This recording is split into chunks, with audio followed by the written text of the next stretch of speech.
Hey everybody, Scott Brown here on day 18 of Darren LaCroix's 90-day Facebook Live Challenge. It's Friday, January 4th, and today was a pretty big day here in Fort Wayne, Indiana for our new adventures up here, because today was the first day that I went to a Toastmasters meeting of my new club. Now, just one of my new clubs, because of course I couldn't join just one, I joined two, but it was the first day that I've gone as a member and not as a guest. And if you're a Toastmaster, you know that your experience as a member is a little bit different from what the experience is as a guest. When I walked in this morning to Summit City Toastmasters, the thing that I thought of first when I was walking in there wasn't necessarily the nerves of walking into a new club, but it was the memories of two things. First, it was the memories of walking away from my family of Toastmasters, especially my Articulators family in Orlando. But second, and I think more importantly, it was the memories of what I felt like and kind of how I introduced myself to Toastmasters in South Florida, in District 47, when Kelly and I moved to Fort Lauderdale back in 2015. So when I went to Fort Lauderdale, in the back of my mind, what I was looking for was another club that was just like the Articulators. I wanted to find that tribe again. And shockingly, I didn't. Because every club has their own culture, their own flavor, their own climate, because it's based upon the people that are in that group. And because I had left my Articulators back in Orlando, and they didn't come with me to South Florida, I was never going to find that same group in South Florida. So when I walked in this morning to Summit City Toastmasters, I made sure to remember that experience and what it felt like and all of the errors that I had made and what I wished I had done differently, and tried to just take in Summit City Toastmasters for what they are. For them being Summit City Toastmasters and not being the Articulators, because they'll never be the Articulators. They'll never be another one of my clubs. They'll always be this club. And that's perfectly fine. But it made me think as I was sitting there, I started to reminisce a little bit about what it was like as an Articulator, and what it was like during those first years when I first joined Toastmasters, and all the nervous energy of every time you get up to speak and you get called on for table topics and you have to evaluate a speech, and when you first hear that bell start dinging for those ums and uhs and filler words, and what that experience really felt like during those times, and how that grew and how that changed over time. And I can't say that there was a tipping point to when they stopped being just a Toastmasters club and the Articulator started to feel more like a wonderfully dysfunctional and fun and loving family. We bickered and we argued and we loved and we made up and we enjoyed each other, and most of all, we invested our time and our energy in helping others succeed. It was a very different type of atmosphere from what I experienced anywhere else, and I was thinking about how special that experience was. And it made me pull me back into the moment and remember that being present is important. Being present is very important. And as you form those relationships and those bonds with the people that will eventually become your tribe, it's important to not expect them to be somebody else, to do something else, to be what they can never be, because they are who they are and they're not who they're not.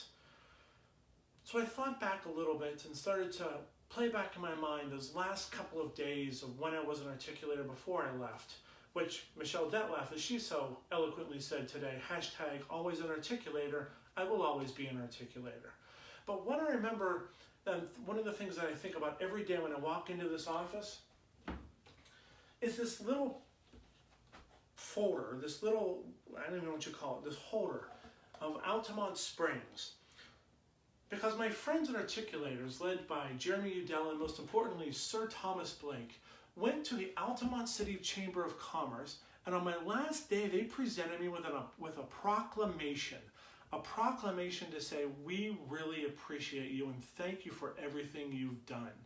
And I keep this out and I look at this on a daily basis because it reminds me of something incredibly important. How often do you forget to tell the people that you are closest to that you love them, that you care about them?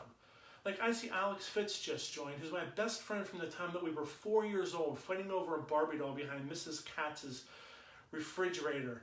And we grew up together, but we don't necessarily connect as much because we live in different cities and we used to live 2,000 miles apart. But Alex is still my first friend. He's still the best friend I'll ever have in my life because he saw me from the time that I was 4 until the time that I was way bigger than 4. And we don't always take the time to remember all of those things that we do, and we don't always take the time to say, wow, thank you. But most importantly, we don't always take the time to hear in our minds what people are telling us. And I know that my friends in Orlando and all the articulators and Toastmasters, they all told me on a regular basis what they meant, what I meant to them, and I told them regularly through action and words what they meant to me, but it never really resonated, it never really stuck in my craw to say, wow, these are really important times and really important people, and one day I'll walk out that door for the last time, and will I have really invested, and will I have the memories that I should have, and did I have the experience I should have had by being present at all times? And the answer is, unfortunately, no, I didn't, and I wish I had. And it didn't even hit me the day that I got the official proclamation from Altamont Springs to say, hey, this is Scott Brown Day. What really hit me was when we did the holiday party / my going away dinner, and the DJ, for whatever reason, offered the microphone to Thomas. Now, if you offer a microphone to a group of Toastmasters, you're not getting it back.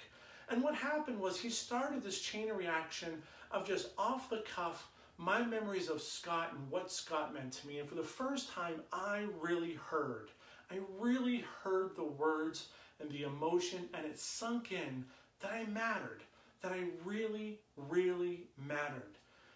And it's something that I think we all want, is we all want to matter.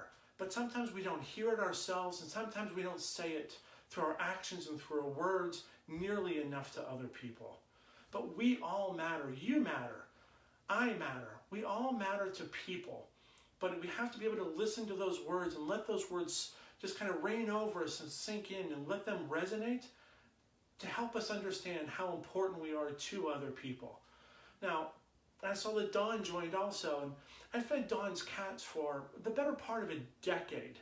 And she became like family in a lot of ways, because sometimes your family becomes those folks that you're closest to, like the Anik Boyens of the world and all of our friends in Orlando, the dysfunctional neighbors that we had across the street with Chris and Beth and Chad and Jeff and Nick became a little bit of a family. And they were a part of our tribe and part of our experience. But you don't really always remember that until you walk away. So what I want from you today is I want you to take a couple of moments, and before you walk out the door the next time, think about being present in the moment to listen to what you do to other people and how you impact their lives. Because you're helping change people either for the good or for the bad. And hopefully you're investing your energy and your time to be the tide that raises all ships, to help people take that next step forward. I miss my Articulators family, but I know that I'm going to have a great time here in Fort Wayne with my Summit City Toastmasters family. And it's going to be different, just like every experience you have is different. But it doesn't mean that it's wrong, and it doesn't mean that you shouldn't strive for something great. It just means that you have to roll with the punches a little bit and listen and really be present, because you might not get an official proclamation from Sir Thomas Blake, but I'll tell you what, my friends out there, y'all really matter to me. And yeah, when I was in Florida, I picked up the word y'all. I don't know where that happened. I stopped saying yins and started saying y'all because it became part of the Florida culture. So thank you, everyone, for being part of my family. I really appreciate all of you. And to Fitzy, we got to catch up one of these days. We live a lot closer now, buddy.